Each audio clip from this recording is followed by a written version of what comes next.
It feels so wrong.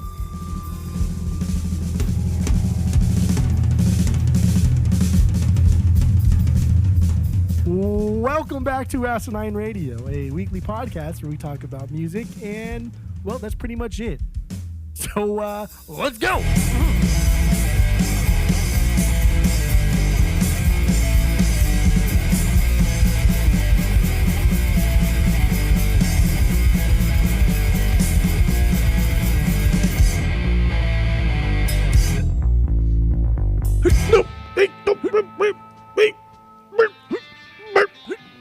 Dude, I came in so early on that one. Woof.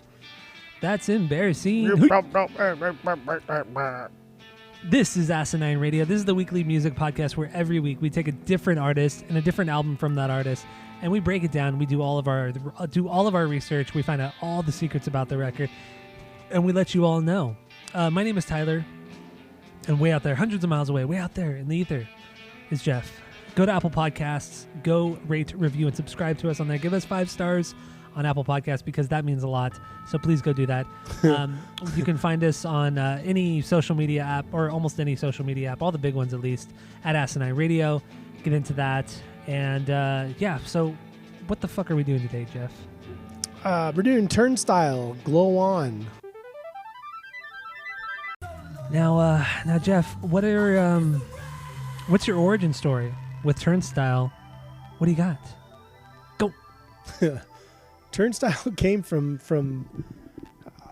it was just a random periodical post on Punk News. Yes. And yes. I thought these kids look cool. They're on a rooftop and they were like shirtless and they look fucking dope. They look hard, they look edgy, but there's a little, I don't know, I can see some softness in their eyes. And for whatever reason, that reason alone, that picture alone, made me go check Turnstile out. And they ended up being fucking badass and phenomenal. And that's it. No, like literally, that is it. Topless boys. Tough topless boys with soft eyes. Tough topless boys with soft eyes. That is exactly what drew me to Turnstile. As I'm going to be thrown in jail for that description.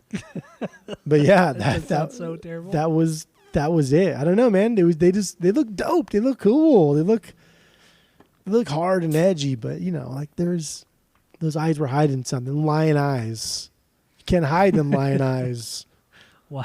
But yeah, that was it. That was like what, 3, 4, 5 years ago about? Yeah, it was shortly after Nonstop Feeling came out, and then we had just started the pod. I think when we did the episode, it was like right after we kind of discovered them, and so it had to have been like late 2016, early 2017 that we did it on the pod, and we kind of got into them. I think so.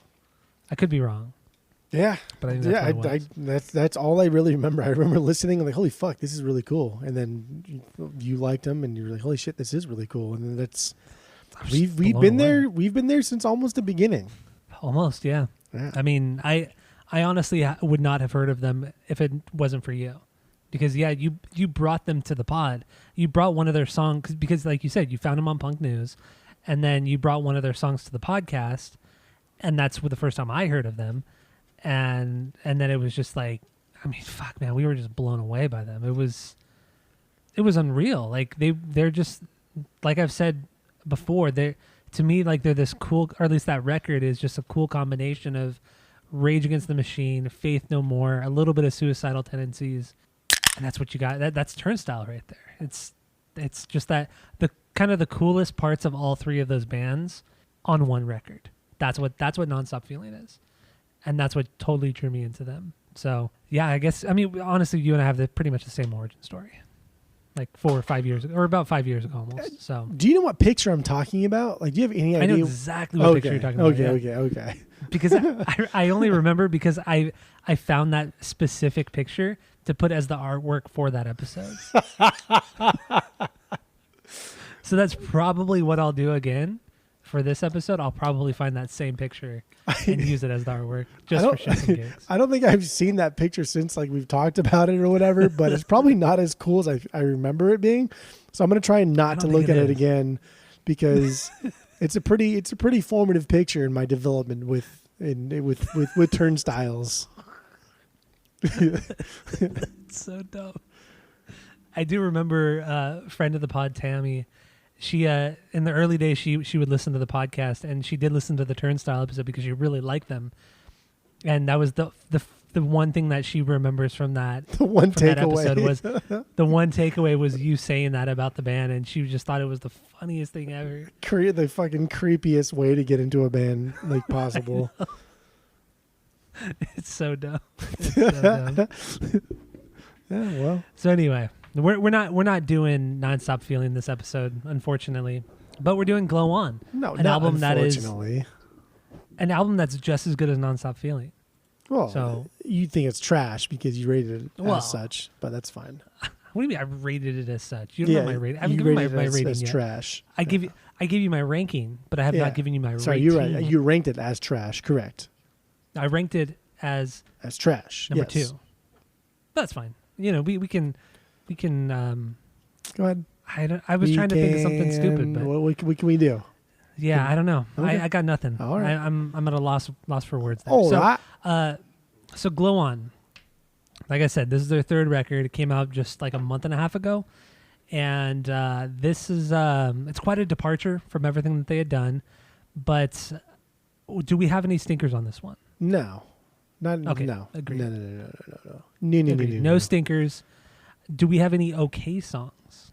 I have a couple, but okay. I don't know. They're only okay for weird reasons, and I really don't have any okay songs. Everything's like a banger, maybe like bottom feeder banger at worst. Like the okay songs are they're still really good, and I really like listening to them. I just didn't rank them as a banger. All right. I don't know. So I have 0 stinkers. I have 15 bangers. Oh, okay. That's what I got on this one. Okay, that's fine then. Yeah, I mean that's all that matters. 15 bangers. So should we get into Mystery because we already played it? What do you think? Or should we go start with our top bangers? Let's get into Mystery's my 2B. It is my 2B. Okay. Mystery is my 8B, but that's fine. Straight out the block from the gangster category. So what do you got on this one? First of all, we already talked about it. So if we're jumping from time and space straight into Mystery, this is fucking weird. So I held off listening to this album in its entirety until I got my vinyls from you. And so the first time I heard this album was on the vinyls. And I was blown away. I was just fucking mesmerized by how different, but also how the same this album is. And Fist, yeah. Yes. Mystery is the first track, and if you're going from time and space to this, it's fucking bizarre. This intro is bizarre. It drops in very like alt rock sounding, and like that bubbly bass that reminds me of something from like Stranger Things or something. It's a little unnerving, a little cliche, a little dumb, but man, the more this is like a banana. Like, you want to get to the good stuff on the middle, so you got to peel the layers, and peeling the layers itself unearths this glory, because like banana is a top 2 fruit for me, and so when you're peeling the banana, you're getting to something good. It goes back and forth, but I think like a really good orange is just it's unbeaten. Oh, okay. It's unmatched. Like, but you got to get like a good juicy orange, one that you can bite into and then rip apart, but not take like half of the pith, whatever you call the white part, in between the juicy part of the orange and then the rind. But you always gotta have to have a little bit of the white part. You do. You want a little bit of it, but you don't want to like. You gotta have that perfect balance. Yes, exactly. So get like a good orange is one of the most perfect foods on earth. It's like God's perfect food. It's solid. Yeah. It's so fucking good.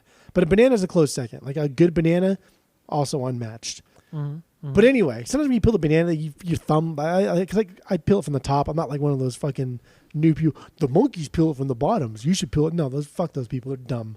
I peel it from the top where you're supposed to peel it.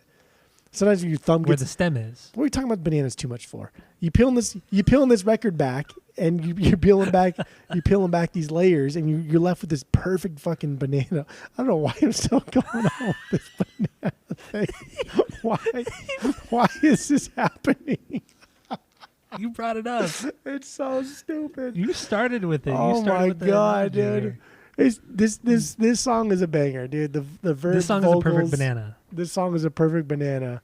I love the bass line under the chorus. God, dude, the bass playing on this is just. I never knew the dude in Turnstile could play bass like this. And no knock to like Nonstop or Time and Space, but he has never done anything like his bass playing on this ever. Yeah, totally. His bass playing is my favorite part. The second part is just the overall production. But his bass playing is my favorite part of this album. Okay. Yeah, I can see that. Fucking banana, dude. What are you talking about with the banana thing? What is going on? It's so cool how like Mystery, this first song, it starts out with the happy synth, and then even the end of the record ends with the synth, the same, not the same exact synth part, but it's like in the same vein of that. Yeah. So like the beginning and end of the record are just so fucking good, and they go hand in hand. It's just perfect. And like you said, coming from Nonstop and Time and Space to Glow On, you wouldn't expect a song like this to come off of those two records, because this song Mystery is essentially a pop rock song.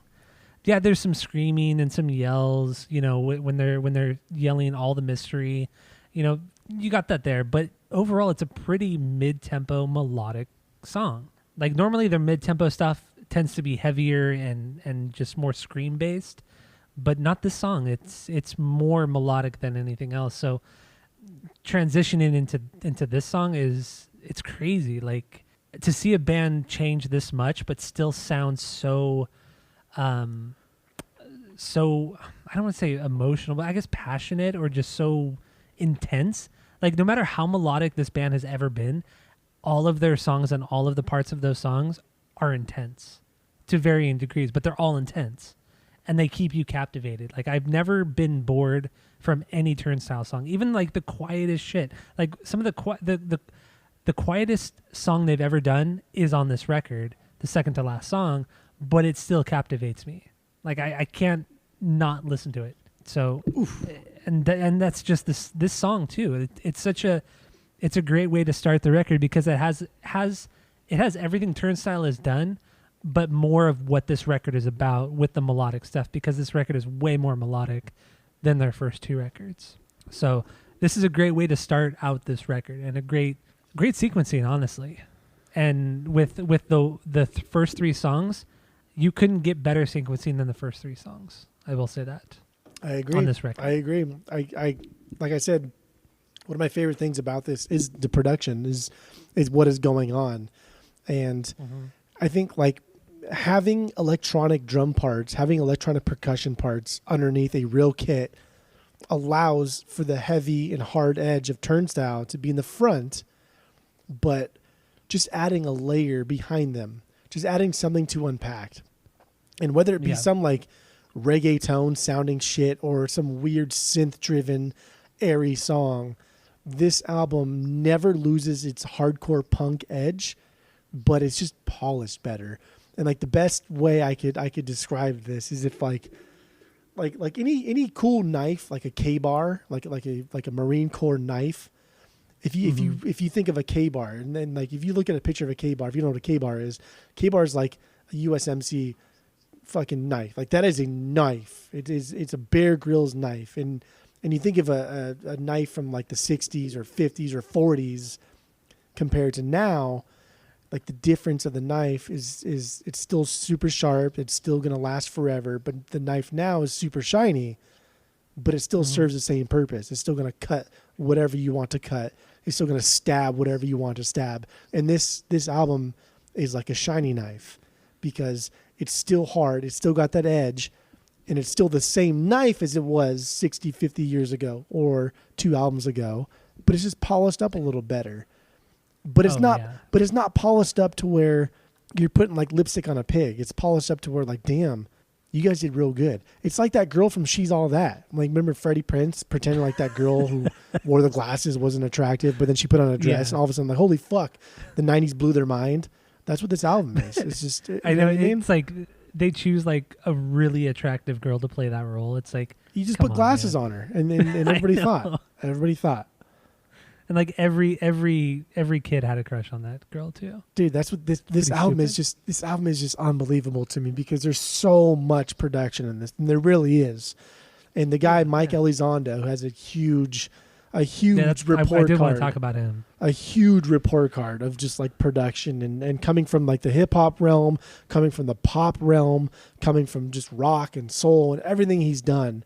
Like the guy dives in. And they recorded this like at his studio in fucking like Tennessee or some shit. Yeah. Some place that nobody ever wants to go to probably. I don't know. But there's just a lot of production on this. And this is a hardcore punk band. And that scene doesn't want this. That scene is known for not having this. But this album, my God. Like, it makes it okay. Going back to what I said, this is electronic drum parts underneath a real kit, which sounds fucking stupid, which sounds like what's the point? But it works. It works so perfectly here. I kind of wonder, does it work because Turnstile were, I mean, prior to this record, they were just so well respected within the scene. So when they throw out something more pop rock, it's okay?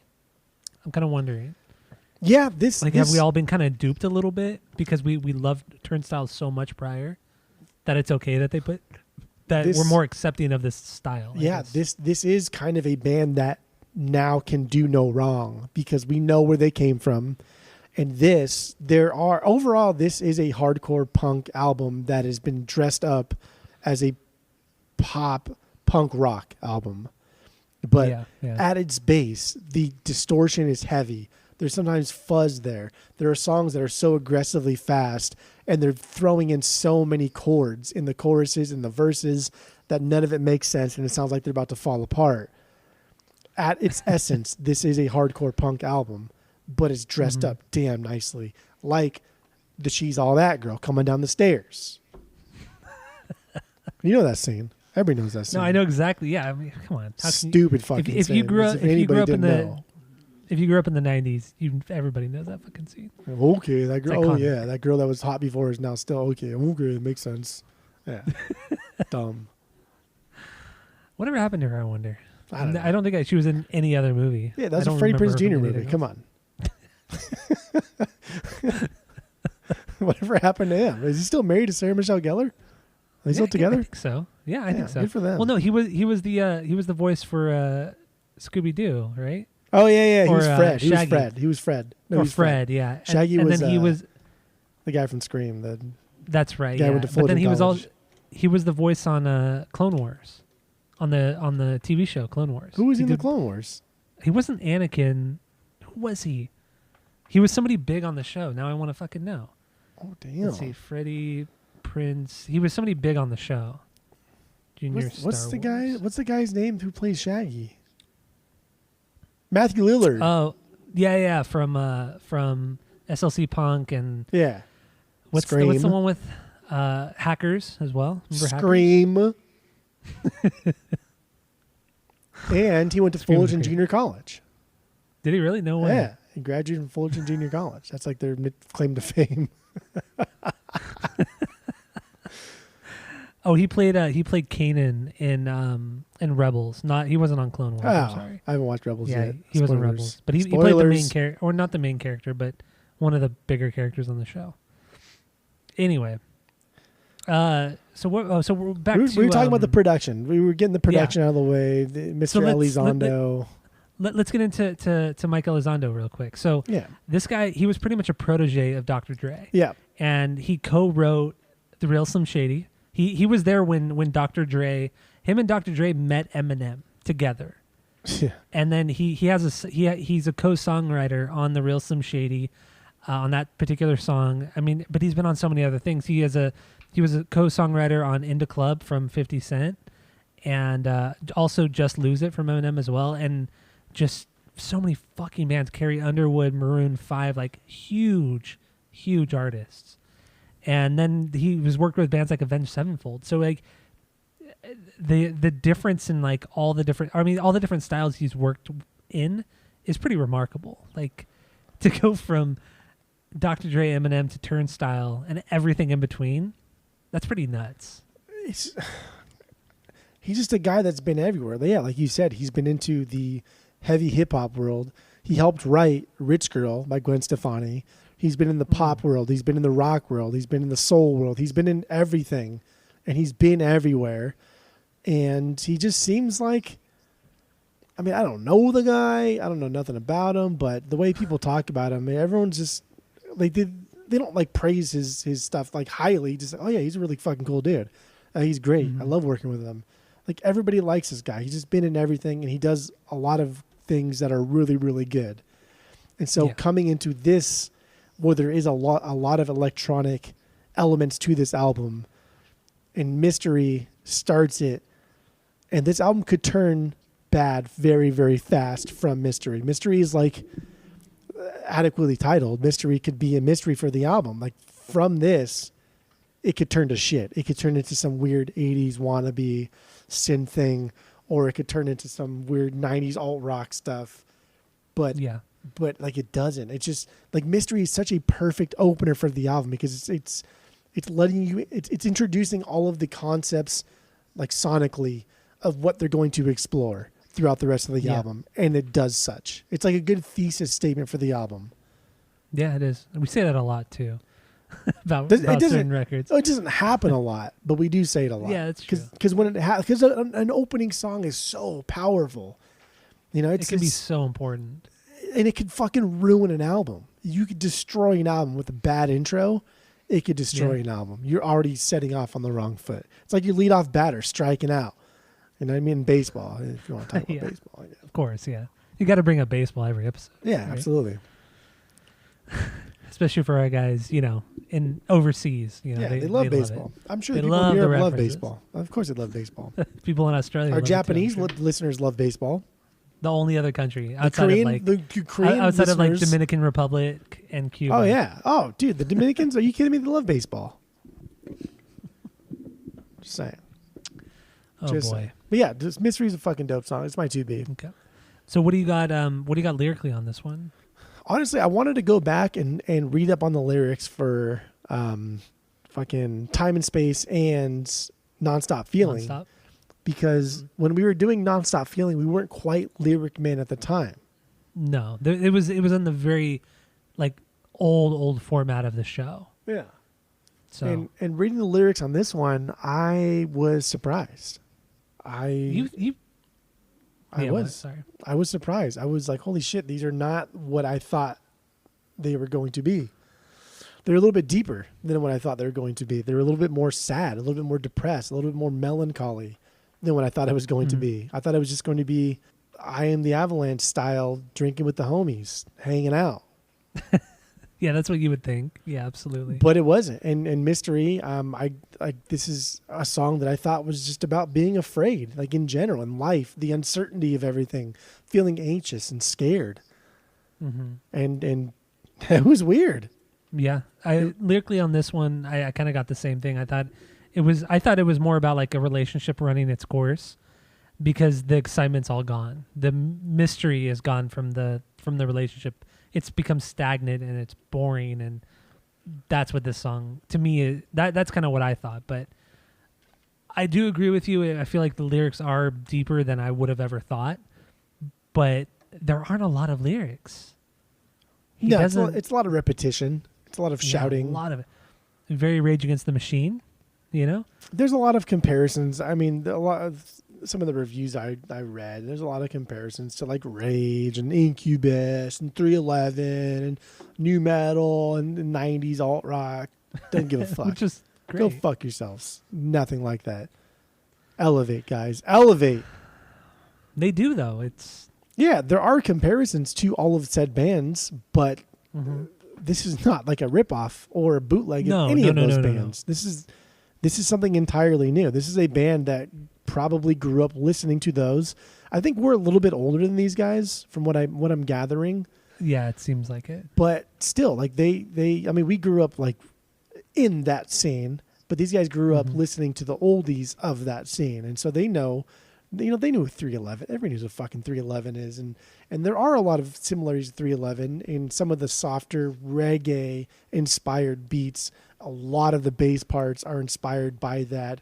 But 311 itself is just a ripoff of older band. Even you could say the ripoff of the Police. Like it's just. Oh yeah, yeah. Now we're just like going back and back and back and back to like the birth of music, and for whatever that's dumb. And so there's a lot of hate for this album, and there's a lot of people that say this album. I didn't see a lot of hate for this one. Yeah, I specifically went out because I love this album so goddamn much, and it's spoilers, but this is going to get a pretty good score. So I specifically searched out why this album sucks. I said I typed in Turnstile, Glow On, overrated, Turnstile, Glow On, overhyped, sucks. I did all these to see what all these haters have to say. And they all said the same thing. They're all saying the same thing. Like this is just a reimagining of Rage Against the Machine. And I'm like, dude, you're missing. Yeah. Like first of all, you're missing the entirety of this. Like lyrically, this is the complete opposite of what Rage is doing. Not because these guys don't care about political issues, but this is more introspective. This is more meditative. This is more depressed, sad, melancholy, more feelings rather than call to action like Rage was. This is not nearly as heavy as anything Rage has ever done. This is not supposed to be nearly as heavy. So agreed. I mean, the influence obviously is there, but I would never say they're. I would never ever say that they're a ripoff of Rage, or they're trying to copy Rage. I mean, they're just one of those few unique bands or rare unique bands that are all you can. They're just a band that has never stolen from another band. They're a band that clearly shows their who they've been inspired by, but have never stolen from them.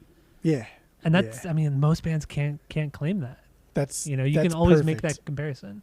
That's perfect. That's what you want to do. You want to show who you've been inspired by without ripping them off. And that's exactly what Turnstile does. Yeah. There are parts where I do hear Rage, yes. But, I mean, that's like any band that tries to get aggressive and political at the same time. Yeah, and it's crazy, too, because on this record, there are moments that remind me of The Cure, and I would have never... For a band like Turnstile, never would have thought I would have heard something that is reminiscent of The Cure, and I'm really only saying that like with like the guitar tones and different things like that and different songwriting styles are kind of similar to The Cure, but I never would have thought Turnstile would have done that. Never ever. It's such this album is such a departure for them, but in all the positive ways, and I rarely say that about a band because. A lot of bands will change their style and think it's good just because they changed the style, but just because you change doesn't make it good. And we've seen that. We see that, but with also just because like you change doesn't make it bad. It's just that point doesn't mean anything. Well, I mean, but a lot of, I'd say probably 70-80% of the time, bands think just because they change their music should be loved and liked, but that doesn't make it a good record just because you change. But no matter this what, is one of those examples where it does work. I would vote for a group that like this. If this failed, I would vote for this over the another Dropkick album, another like Van Weezer, like any of these big bands that come out with something. And like the new Dropkick album I thought was good. The new NoFX album I thought was good. The new Weezer album, Van Weezer, I thought was great. But like it's my God, dude, it's the same fucking thing. It's still good. But if this failed, I'd still vote for somebody that tried and failed over someone that just put out the same shit and did really well. I'd still vote for the person that failed because I think life is all about taking chances. I think playing it safe, I think riding the fence just gets us into this weird state of mediocrity, and it's just not somewhere I want to be. So no matter what, I'm always going to vote for someone that tries. A Trey who never did anything great except for butterfly buttholes and whatever it's called. Butthole kisses, whatever. I kept calling it something that episode. No, it was Suicide Notes and Butthole Kisses. That's what it was. Yeah. Butt kiss. I think it was just butt kisses. Oh, Suicide butt kisses. Notes and butt You're kisses. right. Yeah, you're right. Yeah. Right. No, but like that's like literally that's the only Atreyu album that I think is actually good. But you like the Curse as well, don't? I did get the like fuck it, outta here. yes, but I mean, I'm not. Nah, it's fine. It's fine. You're wild. It's not. It's fine. I'm always going to Anyway. reward. I'm always going to Mhm. reward ingenuity. I'm always going to reward award. I guess both. No, you award. do both. I guess award. It depends on. I would say in this context, it would be award. Taking chances AWARD. does not automatically mean you're bad. Does not automatically mean you're good. But it does automatically give you points. But if you're bad, I'm gonna say, you know what? I'm gonna give you points because you tried, but that fucking sucked, and don't do that again. But you did. But you tried. Silver star. That's third place, right? Yeah. No. Is it? Yeah. Silver Star Silver's would be third. second place. No, silver's. Yeah, you're right. What's third place? Bronze. Bronze. There you go. Or copper. Isn't copper worth? No, copper. Oh, No. Bronze is always third. but like copper's worth more than bronze. What the fuck is bronze? Is it though? I don't know what bronze is. People steal copper all the time from housings and shit Well, that's true. But maybe they don't steal bronze because nothing's made out of bronze. because it's stupid. Just say. You're an idiot. What is your 1B? Oh my god, my 1B is Blackout, the second song. Blackout. Blackout.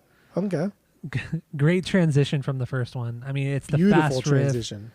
It's fast riff, comes in singing, great melodic part, and then it's just that almost kind of electronic sounding beat too that just kind of goes along with it all. Ugh, it's so good, and the simple lead guitar part in the chorus just puts this song on another level. I love it. The cowbell too, so good.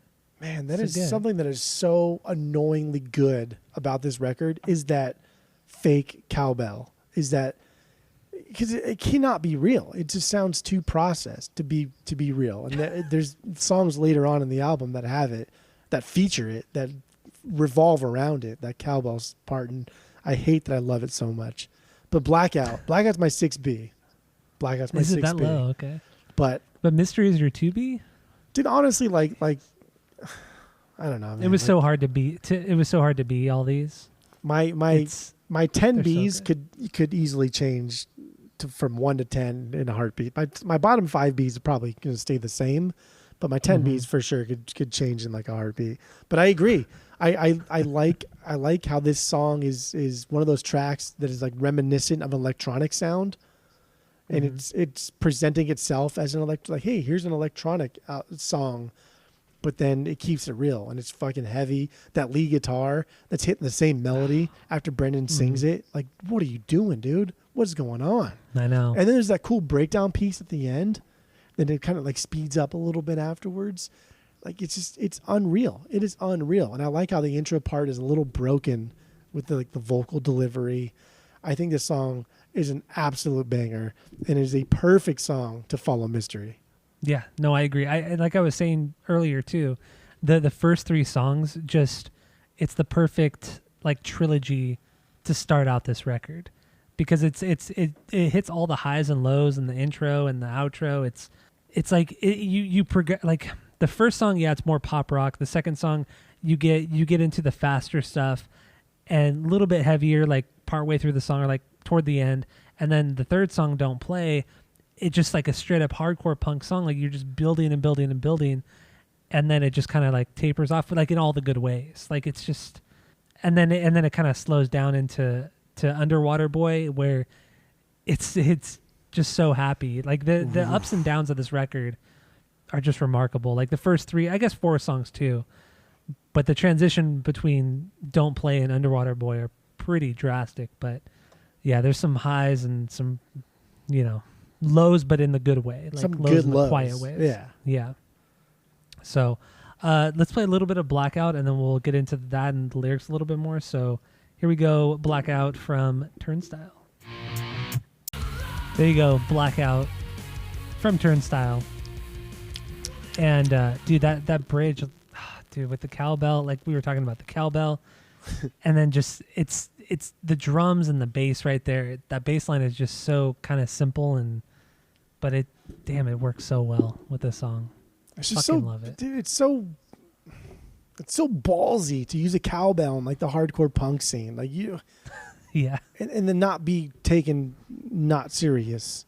And Turnstile are a very serious band, even though like everything I watched from them, everything I read from them, they're not very serious guys, but their music is very serious. It comes across serious. And it's fucking bizarre how you can incorporate cowbell into hardcore punk music and then also incorporate electronic and a huge producer and a big, and like, I mean, Roadrunner label itself is a subsidiary of Warner, of Elektra, so they are signed to a big label for whatever that's worth, and take that with a grain of salt, I guess. But this band is I don't know, man. They keep their roots really, really well. They stay grounded really, really well. And they just have an insane fan base. Any live footage you've seen of this band just goes off. I mean, I haven't seen crowds and like that since we were growing up in the early 2000s. Yeah. Like maybe mid 2000s. Like when it was like a few days after this record came out, I was just on YouTube and I just typed in Turnstile just to check it out, like live stuff. And I mean, a show from like right around when this record came out, they were like fucking rushed. Like the whole stage was rushed with people and the band didn't care. Like they just played their shit. And I mean, I would have to say hundreds of people were cycling on and off the stage within like a 20-minute span. Hundreds of people just jumping on stage and then jumping right back off. And it was, I mean, I honestly have not seen anything like that since we were growing up. Since like we were just out of high school, like seeing like, I don't know, bands that was like the end of it. That was like the end of it all. Seeing it was like bands right after we like finished high Circa play and seeing how many people were constantly there. And I don't know, it's fucking weird. And now we're in a time where live music is endangered. It's like this fucking dodo bird that's going to go extinct at any given time. To still see people come out in droves to watch a band that is they're not a major label band. They're Roadrunner, which is again a subsidiary of Elektra, a subsidiary of Warner. They're a mask of a big label. I don't know, man. It's very telling, and we're very negative on the live music industry in general. So it's good to see bands like this still pulling. It's so cool. It's so fucking cool. I love it. I absolutely love it. So lyrically, what do you have on Blackout? So first of all, I like the rhyming pattern of the first two lines. So the first two lines are blackout in the middle of the light, and now I'm back down with a feeling and I collide. Those two first lines. There's like 3 different rhymes happening, and I think that's. And again, like I wanted to, I didn't. I wanted to go back and see Nonstop Feeling in Time and Space to see if this guy's got some chops as far as like the rhyming schemes go, because those 2 lines alone make me think that even though they're a little goofy, a little superficial, there is a little bit of depth to them, and the mid rhymes, the beginning rhymes, and then rhyming light with collide, which he does. I think it's fantastic. Ballin', It's fucking good. Like he's doing things that.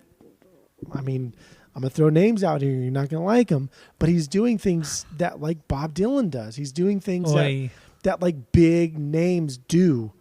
Like mid-rhyming stuffs, rhyming things in the middle of each sentence, 1 and 2. That's something that's been done. That's fine. But it's not easy. And then to make it make sense is also not easy.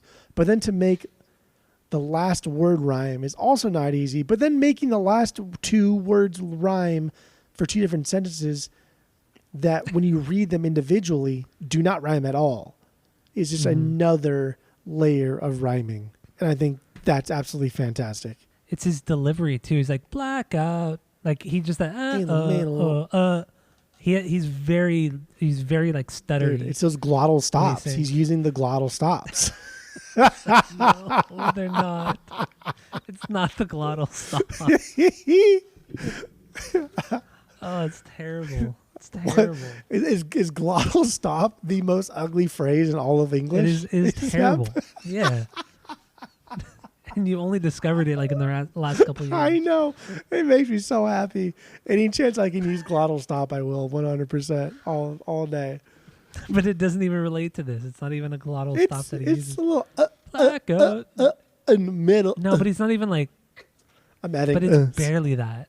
Barely that. And then, but like overall, the song sounds a little lonesome. I think it's about feeling down, depressed, and then feeling that people who should be there for you aren't. Because he talks about his plight in the chorus, right? His suffering is someone else's gain. And yeah. I think like overall, this album is presented, the pink packaging, the complete departure from their norm.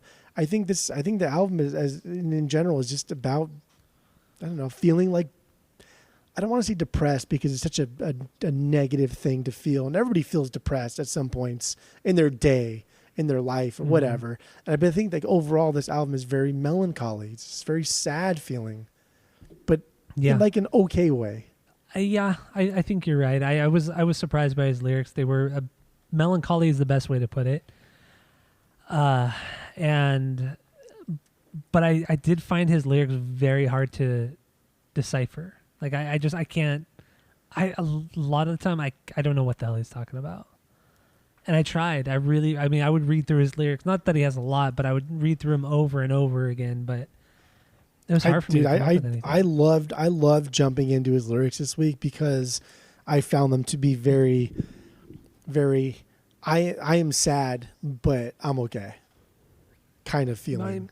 Yeah, and I feel like it's. I feel like what he touches upon lyrically overall on this record is either about a failed relationship, whether that be with a girl or with a friend, is either that or maybe some substance abuse here and there, if not just straight up, depression and such. I think but like out of the 15 songs, I think all but like 4 or 5 I feel were just about just not feeling happy. And not like an alarming depression where we need to alert the authorities. Just like he feels it's okay to be sad, and he's letting everybody know that he's sad. But at the same time, he thinks he'll be okay because this is just kind of the ups and downs of life. Because he also talks about the ups and downs of life in other songs. And I think like overall, this was just a very vulnerable, a very real album. It was highly processed and goofy in its presentation, but like if you just listen to it a couple of times, I feel like this is the most real album I've heard in many, many years. Yeah, and then you throw in the album cover with the pink and white clouds mixed with the very fucking ugly, depressive lyrics. But it's also like you have this happy looking album with these very depressive lyrics mixed with the heaviness of the record. It's the cover. I feel like the cover perfectly represents the record or what the record. I don't know, not the way the record doesn't sound, but I don't know what I'm trying to say here. Pink. Growing up, we associate Pink with just being easy, with being fair, with being lighthearted, with being trustworthy, right? Like Easter, there's a lot of pastels in Pink. And the cover itself is like a pastel pink. It's not a hot pink, which I love hot pink. Yeah. One of my favorite colors. But it's a pastel pink. And so, and then add that to like clouds and just like an overall airy kind of thing. You're very trusting. You're very your guard is down. Everything about it is very, okay, I'm trusting this. Let's see what happens. And then it starts off with mystery. And it's like, okay, I could see how this Hall & Oates styled fucking cover sounds like this also arpeggiated synth sounding intro to mystery. And then again, bringing it back to the banana, these layers get peeled back and all of a sudden you got this banana sticking straight up in the air, ready to get eaten, ready to get munched on. Man, the way you just described that just sounded way disgusting. Worse than... Yeah. It's funny because we actually froze a banana because Renee, with her stomach thing, she froze a banana, and then she forgot that it was in there till today. So we pulled out half of a frozen banana, and of course, the first thing I was like, "Oh, why'd you put this in here? Because you didn't want a banana at the time, but you wanted a banana later or something." And like the whole Mitch Hedberg thing, and yeah. I forgot how he said it, but I said it right when I said it to her, but she didn't laugh. And then I threw it at the dog. So she just didn't get it. Yeah. I threw it at the dog, and the dog liked it and took it outside. But then it melted into some nasty fucking thing. Ooh, and it stunk. Oh, I bet that's. Yeah, bananas are only good for about 20 seconds. What does he and say? Then after that, he said, "Hey Mitch, do you want a banana?" I said, "No, but I do want one later." No, but he's not talking about a banana. He's talking about a frozen banana. He says, "Do you no, want he's not talking about. frozen?" No, he's talking about grapes. No, he's talking it was about a grapes banana. and wine. No, he's talking about grapes and wine. You're thinking about the grape and wine joke. What was he saying then? I don't remember, but it's about grapes and wine. That's what it's about. Fuck, I thought it was a banana. I was like, "Mitch, do you want a banana?" And he's like, "No, but I do want one later, so freeze it." But that didn't make sense. No, he doesn't say that, does he? I don't think so, because now that I'm saying it again, it doesn't. It didn't make sense when Renee didn't laugh, but I thought she was just didn't get on the joke. But now when I say it again, it doesn't make any sense. No, it's a grape and wine joke that he says. I don't remember what it is though. Whatever. Some bitch. Okay. When you're editing All right, this, you'll look it up. What? So when you're editing this pod, you'll look it up and then. I probably will, and then I'll text you about it. Yeah. What do you got for your 2B? My 2B. My 2B was Mister. We haven't talked about 1B yet. Oh, then wait, no, we did. You don't know my 1B. Why didn't we talk bro? about my 1B first? What is your 1B then? Because I asked and you responded. Oh, what do you got for your 1B? My 1B. This song fucking blew me away. I was entranced. I didn't even know what to think. It's so weird. It's so different than anything they've ever done. It's so fucking bizarre. And that's Underwater Boy. I knew it. Boy. I knew it. That's my 3B. Underwater Boy is my 3B. Dude, I just don't get it. It's a strained intro, and I didn't think that they'd be able to pull this off. And so when I was listening to this on the vinyls, I was like, dude, this song sounds dumb. There's no way that they can turn this into a cool fucking song. There's just no way. And the bass slides in, and then it turns into this fucking just absolute killer rhythm song. Amazing melody. And there's a ton of like hip hop elements to this one. And this is when I really, really realized that this album is different. This album is a weird mashup of like hip hop, soul, funk, psychedelic rock, everything. And this song has all of those elements to it. This song is everything. This song is so fucking weird. This song is so abstract. It's so outside of the box that I think this song is the most bizarre and like the best thing that they've ever written, because like they all had to be perfect on this song. If any one of them lagged, if the bass player didn't throw down such a groovy bass line, if the drummer didn't have such a hip hop soul inspired beat, if everybody wasn't on their money on this one, then it just wouldn't have been so good. And it features two different people on it too. Who does it feature on? So supposedly it features Justin Tripp, which is the singer for Angel Dust, and has been on other Turnstile albums, and then Julian Baker. Oh, her. I only know Jillian Baker because people in our vinyl group on Facebook talk about her a lot. And then I have a subscription to, I don't know when I got it, why I got it, but I have a subscription to a magazine that is essentially that indie rock, alt rock scene, like Phoebe Bridgers, Julian Baker, that stuff. So I get one magazine every 3 months about all of this. So I read about her and how much people love her. But I think her music is... You think it's okay? At best. Not even okay. Like, meh. It's like right below. It's barely listenable. But yeah, dude, I think Underwater Boy is just... I think it's...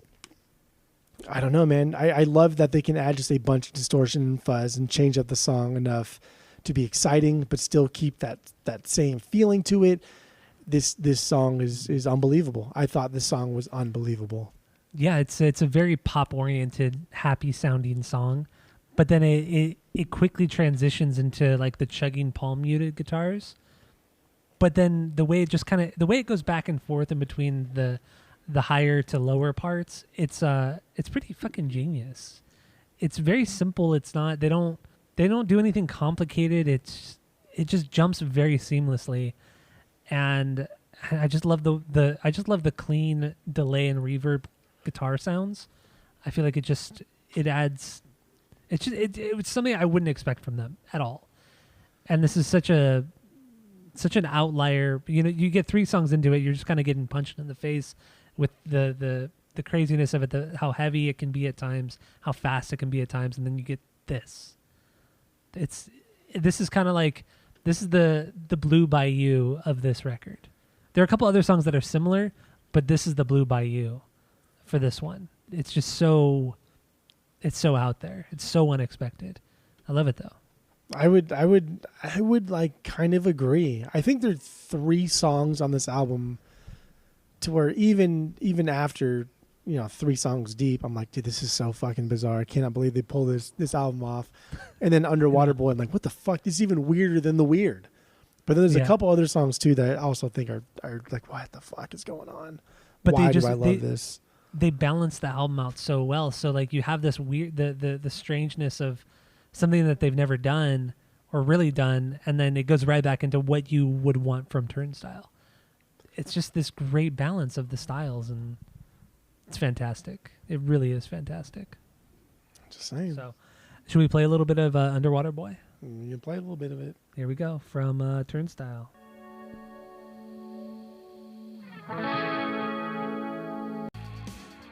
There you go, Underwater Boy from Turnstile. The voice. Dude. The voice. I know it's supposed to be what's her name? Julian Baker, right?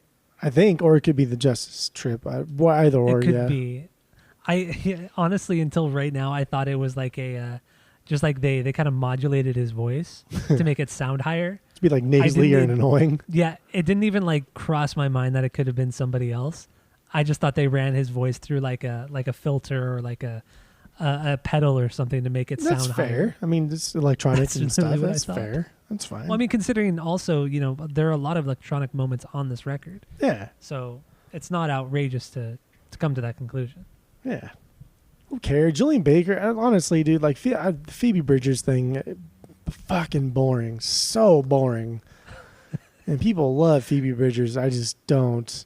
I get it. I get why people think they like her, and that she's just awful. She's so fucking boring. You know who I was thinking of? When I first read Julian Baker, I was thinking of who's the guy from The Strokes? Julian. Oh, Casablancas. Yeah, that's who I was thinking it was. Oh, that'd been so good. No, it wouldn't. It'd be like Strokes. Oh my God. Dude, talk about a fucking overrated. Yeah, you're band. Right. They're an underrated band. 100%. I do. Overrated band. I think Is This It is underrated. Absolutely. Talk about an overrated band. Oof, oh my God. All right, so Underwater Boy, what do you got lyrically on this one? But like, first of all, dude, that vocal melody, come on. Oh yeah, come on. That's a takeaway. That's a fucking takeaway song. This album ends, and you can still take that melody away. They're a hardcore punk band. Like I know. Not since AFI's first records have there been like a hardcore punk band that have had a takeaway like that. No way. No fucking way. No, there's none. I've listened to them all. There's none. Oh, yes. Yes, all of them. There's been like 7. None. Oh, it's unbelievable. But I think it's about going through like the grind of life. The grind of life, wondering if any of it's worth it. Because I think it's just, like sometimes you get in these little funks and you're like, man, like I work and I do things and I pay things and I pretend to buy a house, but I don't really own my house. And there's all these like, I don't know, they'll go into this later on too in the album. And I think these are very basic premises that are being presented, and they extrapolate really, really well on later on. But just like overall, you get in these little funks where you just like, is any of this fucking worth it? I go to the gym all these days, but I don't get to eat pizza. Like, is this even fucking worth it? Like, just these things. And it's true. Yeah. Like, this is what this song is about. And he's talking about heaven here in the sense, but it's not specifically heaven. It's an end game. He speaks of heaven as being the end point, because heaven is everybody knows what fuck heaven is. Yeah. Christian, Catholic or not. You know what it is. Everybody knows what the fuck heaven is. And so he speaks of heaven as an end game. You work so hard to get to the end game, but then you think like, is the journey better than the destination at that point, or is the destination better than the journey? And so I think that's what this song is about. This song is about being underwater and constantly trying to get above water and being, I don't know, feeling like you're drowning in the grind. I kind of go along with that as well. I feel like it's him. I mean, it's straight up about his depression, but it's about how he feels nobody around him sees him, really cares about him, or cares about what he thinks or feels. And throughout the song, you kind of see these suicidal ideations that he's kind of referencing to. And I feel like that's what it is. Like he's, especially when he's talking about heaven, and it's him contemplating taking that step in that direction. And that's what I mean, our interpretations they really line up with one another, but in a slightly different way. It's about depression and I think suicide, but I think like overall this is a concept album musically and like lyrically. I think this overall is a concept album just about mental health and the state of mental health, and even references like the pandemic and being in quarantine and being isolated and feeling alone. There's just this entirety of this album is just about being sad, but overall it'll be okay. I think there's an overall underlying theme of, but I'll be all right. Like today sucks, but tomorrow should be better. That type of mindset. I can see that too. I really can. I kind of wonder why. So it's Underwater Boy. What is it's spelled BOI? Yeah, like fuck boy. It's funny. Is that kind of what it is? Okay, it's good. I wasn't sure. Okay, all right, all right. Plus, all these songs are stylized in all caps. They're not. That's true too. Yeah. Like on the record, on the vinyls, on the CD, they're stylized in all caps. So like Mystery is all caps. Mm-hmm. Yeah. Does it mean something? I don't know. Probably not. Probably not. Yeah, probably not. They probably just thought it looked cool. Nah, it's funny. Yeah. So, do we got anything else on Underwater Boy? I don't. Okay. So that was your 2B, right? Yeah, 2B or not 2B. 2B. Well, that's a bad reference, but so my 2B is Wild World. Ooh, Wild World. A little bit later into the record, and this one there's just so much energy coming off of the last song, or like going into this song. So like the song Alien Love Call is a crazy weird song. It's another one of the, it's similar in this, it's similar to Underwater Boy in that it's not like a hardcore song. So you get that kind of more lo-fi, I don't even want to say lo-fi, but just calmer song. And then you jump right into Wild World with that electronic percussion. I don't even want to say drum, but it's more like an electronic percussion. And it just starts off with that, and the guitars come in, everything just comes in. It's this great buildup of just great Turnstile right there. And then randomly throughout the song you get that same electronic percussion just perfectly placed in various parts of the song. I love Wild World. Just what it comes off of is just it just gets you pumped. I love it. Any sort of percussion too gets me all crazy. Yeah, I mean, so like the percussive part in Wild World is that weird electronic cowbell thing that I mentioned earlier. The beat to this, the sound of this is like what you would tap, right? Like if you're like goofing with your friends, and you're like ding, ding, like a hot heat style type of thing. Like it's so dumb. It's so fucking basic. It's so silly. But then they church it up with their normal heavy punk stuffs. And when the bass starts, or like that bass drum starts to hit, like things are going to come in hot. And that's like the building of what Turnstile does, of what like hardcore punk really does. They build on things like that, and they slowly get more and more and more aggressive. And then the song drops. It drops heavy. It drops fast. And yeah, coming from like Alien Love Call, which is my 7B. Wild World is my 4B. Alien Love Call is my 7B. But coming off of that song, which is a fucking bizarre, amazing song. Yeah, I love it. That's my 6B too. It's just fucking weird. And I think Wild World and Dance Off are kind of in the same vein as like the disco and then Time and Space build up type of thing. Yeah. Even though Dance Off is like an extension of Wild World, whereas like disco was an extension of time and space. I think Dance Off just furthers the sound from Wild World. I think Wild World is the meat, whereas Dance Off is the potatoes. Really, I like Dance Off is just Dude, that's just so much it's much got lower. The cowbell. It does, but it doesn't. I mean, I think coming off of Wild World, Dance Off just kind of. I'm just like so like on a high after listening to Wild World. So when Dance Off comes on, it's obviously it's an amazing song, but it doesn't have that same punch that Wild World does. So, I mean, it's my 13B, but that's not saying it's a bad song at all. I mean, Dance Off is also my 12B. It's a lower B for me, but I think like lyrically, Wild World. It's a wild world. I think Wild World is about how stupid our society is. Like the line that I liked. He said, "Lost a friend to a fight that I'll never know." It's just like how many fucking and this is coming out in the height of like the pandemic. They were writing this last year. They were recording this last year, and that was like when society was horrible to each other. Instead of like embracing and being good to each other, we were so mean. And any kind of like disagreement on just simple stuff, on stupid shit, divided friends, like longtime friends, like unfriend me now if you think this way, unfriend me now if you think that way. And that's such a final statement to make. It is. It's such a final statement to make where there's no middle ground at that point.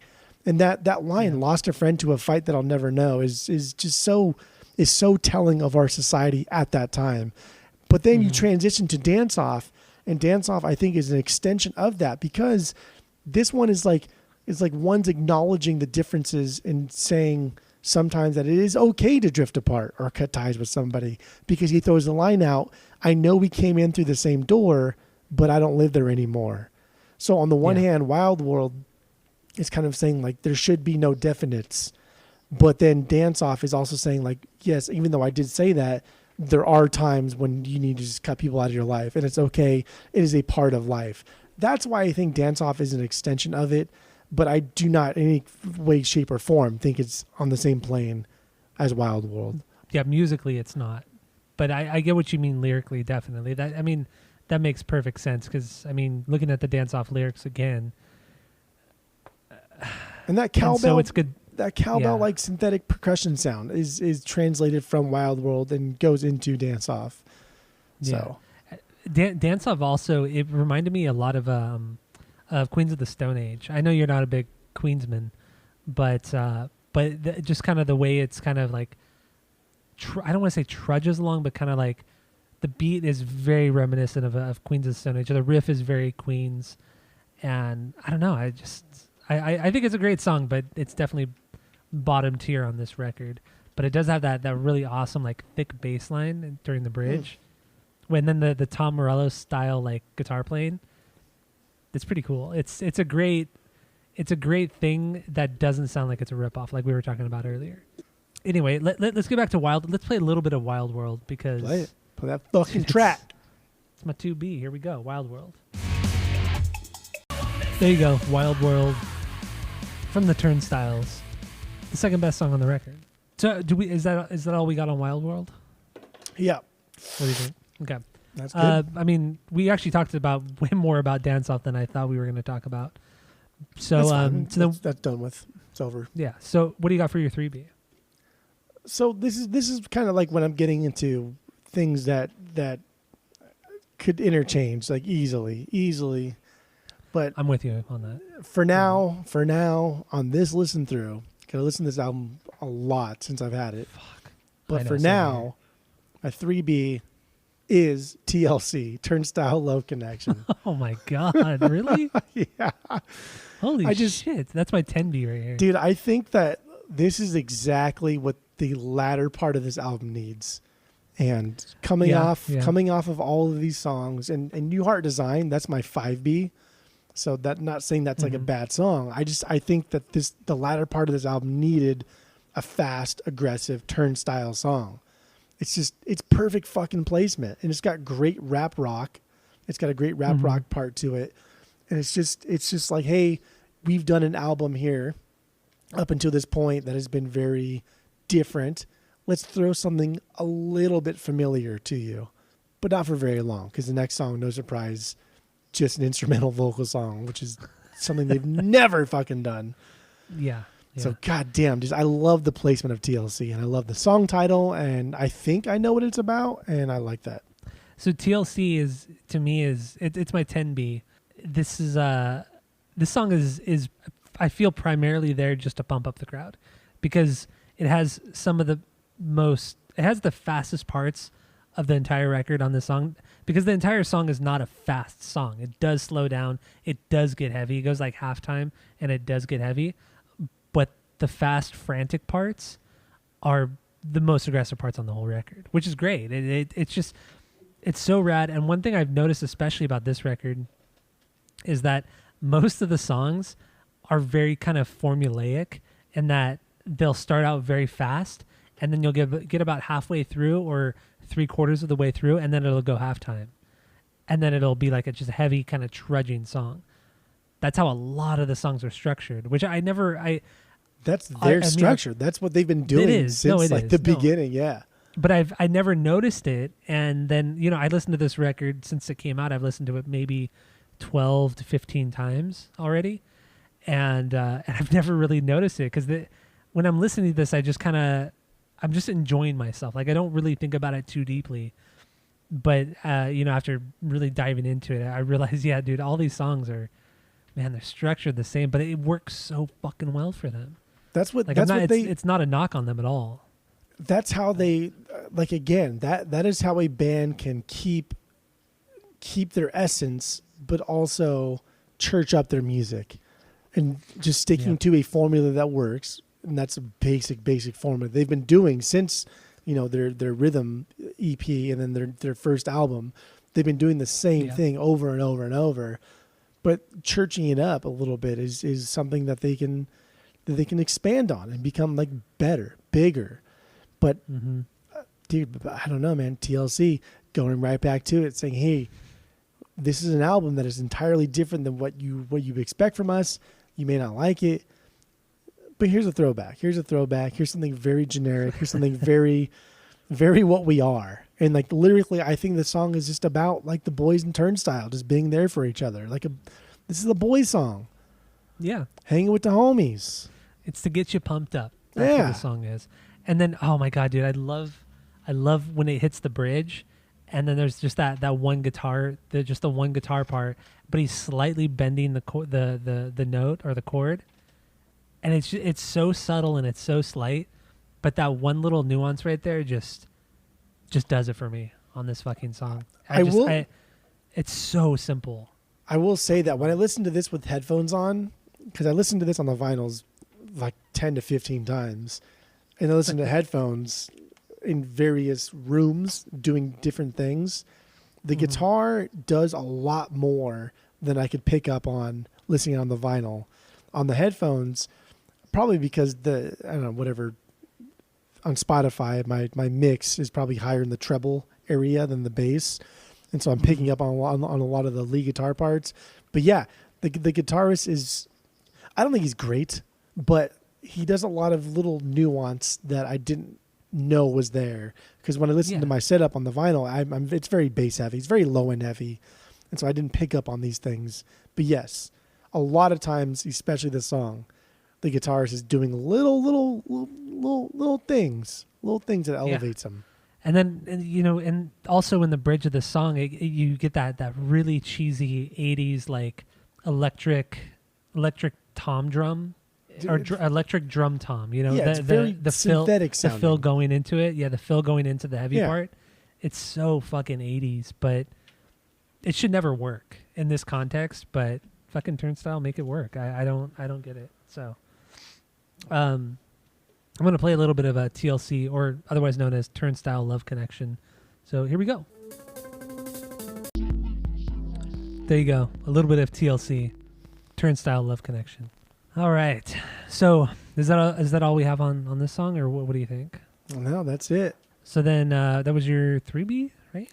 Yeah, that was my 3B. All right. So my 3B is, where is it? Oh, it's Underwater Boy. That was my 3B. Water Boy. So then, Underwater so what do you Boy. got for Underwater Boy? So what do you got for your 4B? 4B was Wild World, and my 5B was Wild New Heart World? Design. My 4B is Holiday. Should we kind of like wrap it up with my 4B because we're kind of getting. Yeah. What do you think? What do you think? The Holiday, and then for sure I want to talk about a little bit of New Heart Design. All right, so Holiday, like I said, that's my 4B. It's it starts with this like electronic hi-hat with a very quiet bass line, and then it just like it goes back into this like heavy throwback style from their first record. And it's one of those riffs where it's heavy but it still kind of like walks along. It's like I can't even try to like mimic it, but it's just kind of it's just so smooth and it walks with you, and it's just heavy, man. I love Holiday. You know, It's so good. Even though this is like one of my later, this is like a 13 for me. That heavy bounciness is what you expect from like early AFI, like PH Low, like Let It Be Broke. Like these songs are very, very bouncy. Okay. They go back and forth, and there's a lot of that in Turnstile. They do that really well, and I think I don't know. I think maybe there's like some influence there because Turnstile does that bounciness very well, that punk bounciness, and this song is fucking bizarre. The intro is bizarre. It's weird, and the bass line is rad, and there's clapping here, and this song has like there's so many pop elements to this song, but it's bouncy and punk, and then dude, and then there's this massive bass slide towards the end of the song before it goes into like the outro, and it's just like it's so obnoxious, and it's almost like the bass player was like, "No, I'm doing it. No, I'm doing it. Otherwise, I'm leaving." And they said, "Okay, go ahead and do it." It's like, "Meow," like from the top, Wait, I don't even- meow, all the way I don't even down. remember that part. God damn, it's so good. Shit. It's a good song, dude. I think this is a Good banger song, of a song. yeah. Good song, dong. One of the first Posy songs too. Yeah, no, I would say so. Should we? Let's play a little bit of Holiday, and then we'll get more into the music and then the lyrics. So Away. here it is from Turnstile. There you go, Holiday from the Turnstiles. All right, what do you got lyrically on this one? Again, I think this is a Posy song, a positive song, kind of the first on the album so far. That's just kind of reassuring that you can be happy and content sometimes. So like the whole thing of celebrating like it's a holiday, should be fun and a joyous occasion, which is kind of like prevalent throughout the entire song. And then I noticed that he hits you with the last line. The last line, he says, like it's a holiday. Yeah. So up until then, he's been speaking in definites, right? Like it's a holiday. It is a holiday. But then the end, it's now like a hypothetical, and he's kind of he casts his shadow of realness on this fake feeling of happiness that he's been spitting out throughout the entire song. He's almost like he's trying to convince himself otherwise, even though he knows that the shit sucks. He's trying to convince himself that it doesn't. I thought that was kind of cool. So lyrically on this one, I feel like it's the opposite. I feel like this is him on this record. It's one of the few times where he's talking about some sort of alcohol or substance abuse, and he's using this particular whatever it is, alcohol or drugs, to create a sort of like fake holiday for himself. And like you were saying, like it sounds like it's all like he's speaking in absolutes, and then at the end you do get the like it's a holiday, like you trick yourself into thinking it's something better than it actually is. And I feel like this might be a struggle with whatever sort of substance abuse he has. See, I don't ever go towards the substance abuse thing because I only read 2 interviews by somebody who was at a band practice with these guys this week, and both times the first guy said that he met the bass player outside of the rehearsal studio, and upon meeting him, the bass player was like smoking a cigarette. And before even like exchanging words, he just went in and gave the interviewer a really big hug. Just hugged him and was like, "Oh, I'm so glad you're here. Like, come on inside." And as he went inside, the interviewer noticed that nobody was like drinking. Nobody was drinking. Nobody was smoking. It was just, they're all kind of sitting around, just telling jokes and just being really, really happy. And then that got me in the mindset of, okay, either A, these guys are recovering and they don't do that stuff. They're straight edge type of thing, or they don't need it. And that's odd. It's unlikely in the scene, but it happens. In the other interview I read, a guy, kind of the same thing, met the band outside, and all of them were outside smoking. I guess like everybody in the music industry smokes too. I think that's kind of funny. But they were all smoking, and then one of them was drinking. And upon going inside, like the interviewer was not offered like alcohol, drugs, or anything. They were there to goof around, tell jokes, fuck around, and record music and just jam. And everything was very, very happy, very, very positive. And these bandmates were very open with each other about how they feel. If things sounded weird, if they didn't like something, they were very open about telling the other bandmate that they didn't like it, but in a very like specific and respectful way. Like, I didn't like that you did this, drummer. I didn't like that your beat sounded like this. Can you do it differently?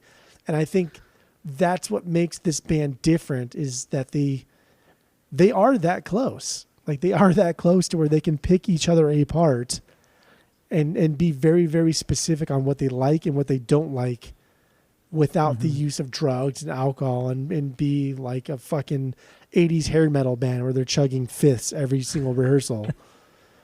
And so that's why I don't lean into the alcohol and drug thing at all, just based off of those two things. And again, that's two fucking interviewers based off of them going into a rehearsal with a band they are not close with. So I don't know. But that's the only reason why I don't lean into the drug and alcohol thing as often. I just think I think these guys are just like an emo band, but just happen to play really aggressive, fucking great music.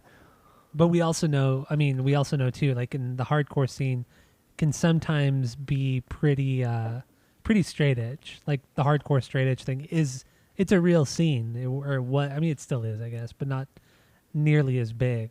But where I was coming from, like I'm just so accustomed to reading singers, to reading about singers talking about, getting broken up with, drinking to make it feel better, to this or that, it's very rarely it's ever taken so innocently. So that's kind of the mindset I was in. That's a good word, is innocently, because you're right. Like a lot of the hardcore bands from our era in that scene, there was a lot of straight edge going on. And the straight edge at that point wasn't like the Minor Threat, Ian MacKaye straight edge, where it was based out of like, fuck man, I got to stop doing this. It was just more based out of like a scene. Like, it was cool to be straight edge. Whatever, that's fine. But now I think Turnstile doesn't need to be straight edge. I don't think they need to drink. I don't think they need to don't drink. I just think that like those things don't even intersect with each other.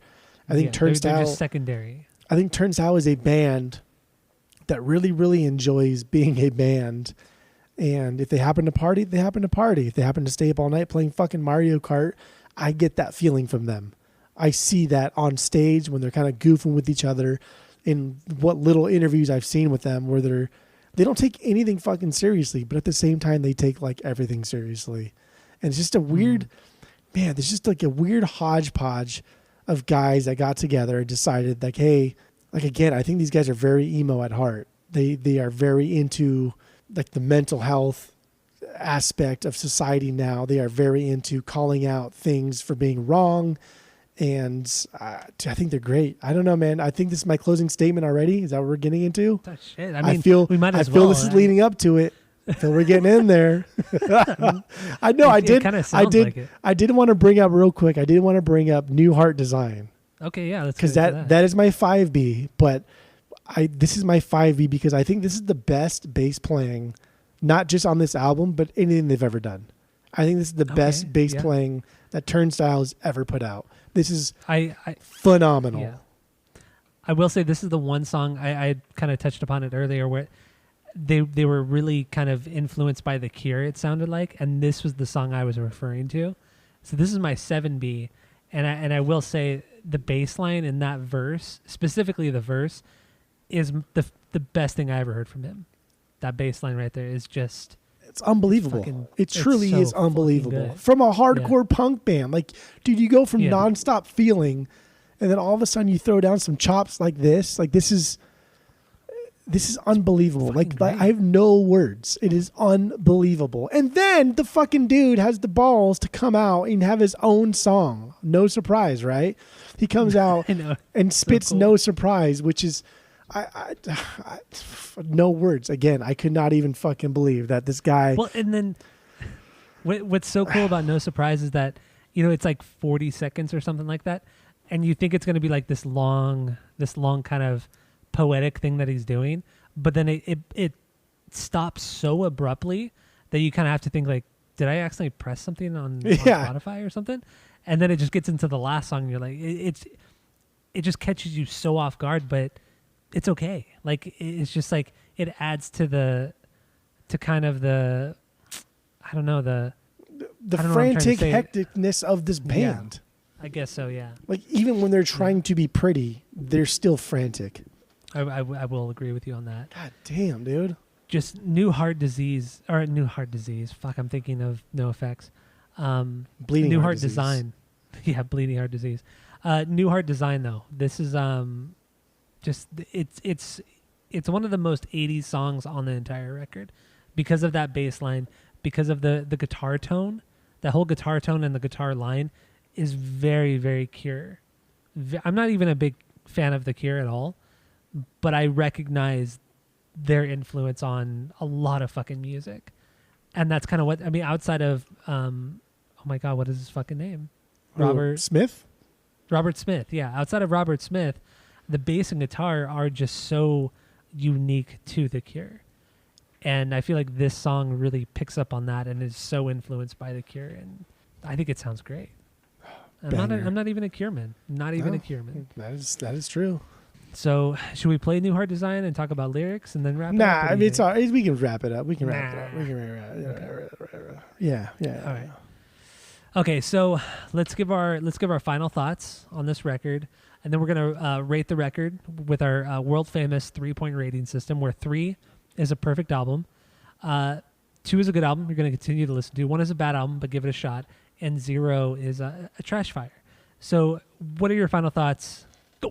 It's very rare that a band can be so connected, just like mentally, physically, emotionally, on a level where they just vibe very, very well, and then output an album that is equally as good.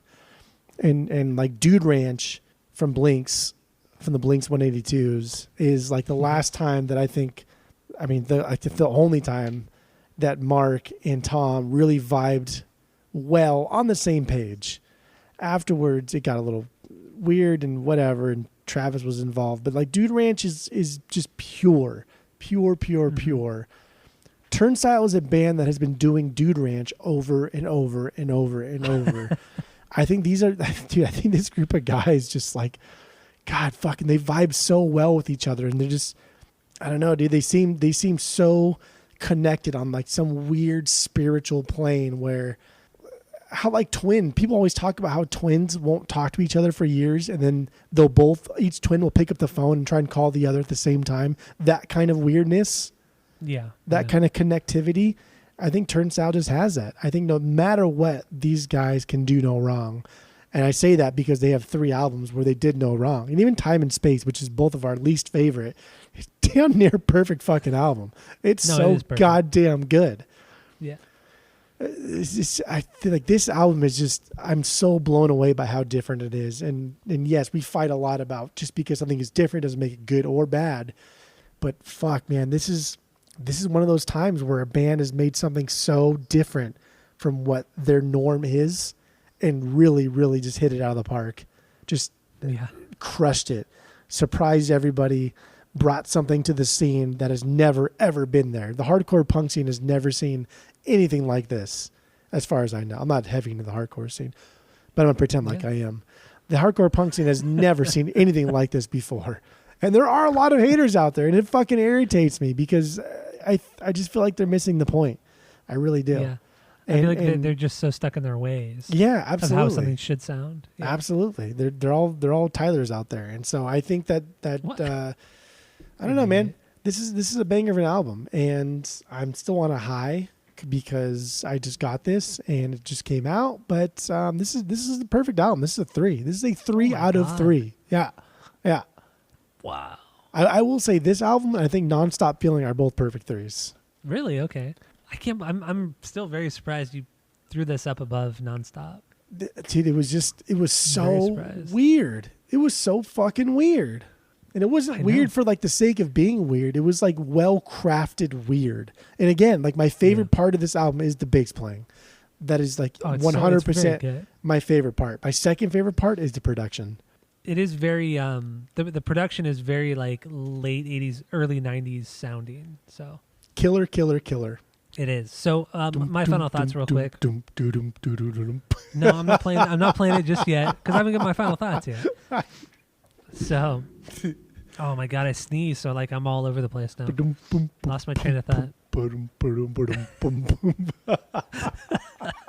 Fucking, I might as well fucking play it, right? I guess so. Jesus Christ.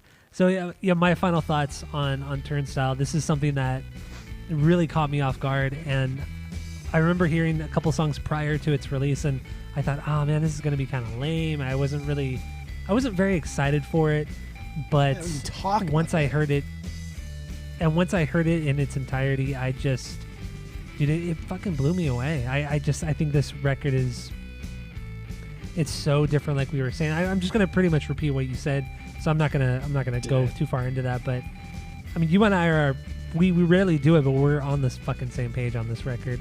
Except I rank this second rather than number 1 for their records. But outside of that, we're pretty much on the same page. And I'm going to give this a perfect 3 out of 3. There's nothing wrong with it. There's nothing fucking wrong with it. And I cannot get enough of it. I cannot stop listening to it. It's so annoying. It is. It's fucking... And I not only do I listen on vinyl, but I also listen to it, when I'm driving around all over town. Like, I just cannot stop with this record. It's so fucking good. And that's how I was with Nonstop Feeling. It was the same thing. I could not stop with that record. So that's all I got. You have anything else?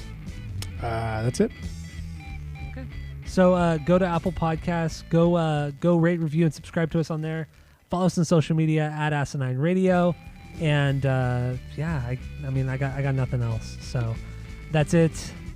That's all.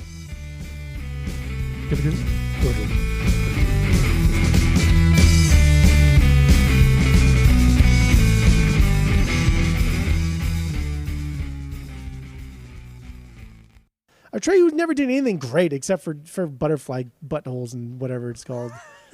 Butthole kisses, whatever. I kept calling it something in that episode.